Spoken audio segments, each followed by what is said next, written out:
I had to tell this young man or woman that the only way I believe, and this is my experience in life, the only way you're ever going to get to the other side of this journey is you have got to suffer to grow. To grow, you must suffer. When I was growing up, I lied for people to accept me because I didn't accept myself. So I would make up stories so that you would accept me into your world. Everything I did was for someone else to like me. It wasn't until I started reading my own book about how pathetic I was as a human being. I could blame my dad, I can blame kids at school, I could blame having health issues, ADD, my mom not being around. Great mom, but she was doing her thing. I could blame a lot of people. And that's the book I was reading. And I put it off on everybody else. It wasn't until I said, you know what, for me to fix this, I gotta read what the fuck is wrong with David Goggins? Not blame anybody. I'm not the smartest kid in the world. Okay. Instead of somebody saying, oh no, you're smart. No, don't say that to yourself. I said to myself, no, I'm a dumb motherfucker. Okay, roger that. How you get smarter? Educate yourself. So the things that we run from the truth. We're running from the truth, man. So the only way I became successful was going towards the truth. As painful and as brutal as it is, it changed me. It allowed me to become, in my own right, who I am today. How do you find and cultivate that drive? Like, there is a kid right now watching this, man, and they feel like you felt. They feel lost, alone, broken, stupid, lazy, like they're never going to amount to anything. And what you're talking about is the closest thing to a fucking superpower that this kid has ever heard. And right now he's on the edge of his seat. How does he like force himself to take that first step? I'm very fortunate that I grew up in a time when there was no phones and there was no social media. And I suggest, yes, I'm on social media on a very limited basis because I have a story to tell. And it's a great platform. Use it as a platform, don't use it as your life. My biggest advice to give everybody in the world is, like I say, we live in an external world. Everything is you gotta see it, touch it, it's external. If you can, for the rest of your life, live inside of yourself. Stop listening to people who are calling you fat, gay, transsexual, nigger. Everything that is makes no sense. All these insecure people putting their insecurities on you, you gotta flush it out. You gotta just be whoever the hell God or whatever the hell you believe in. If you believe in nothing but yourself, I don't care what it is. You gotta take everything and throw it away. You have to believe in one thing, and that is yourself. And I'm not saying don't believe in God or what you believe in, but right now, for you to find greatness in yourself, you're not gonna find it by looking in a book or by even hearing me.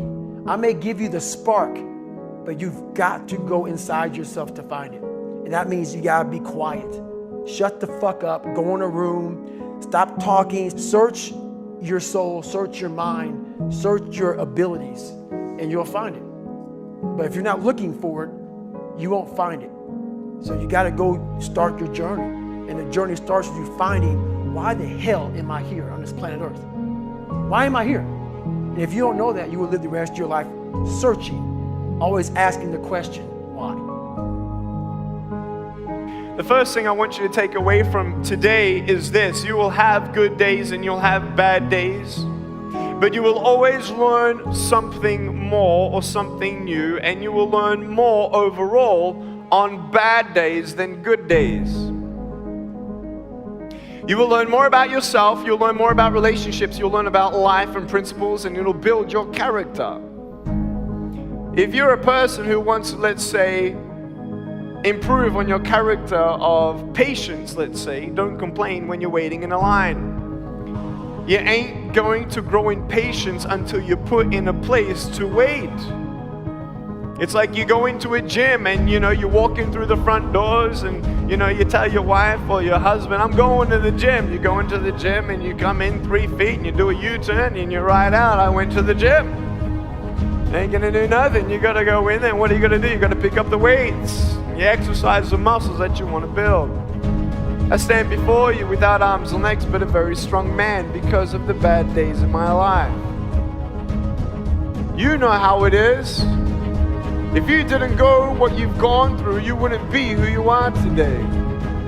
And I'm not belittling your pain, and don't worry, I've seen pain in my life, and I've seen not only in my life, but people's lives, and people say, well, at least I have no arms, no legs, and then what am I supposed to say? Well, at least I'm not an African orphan who's dying at 4 years old, and I met that person.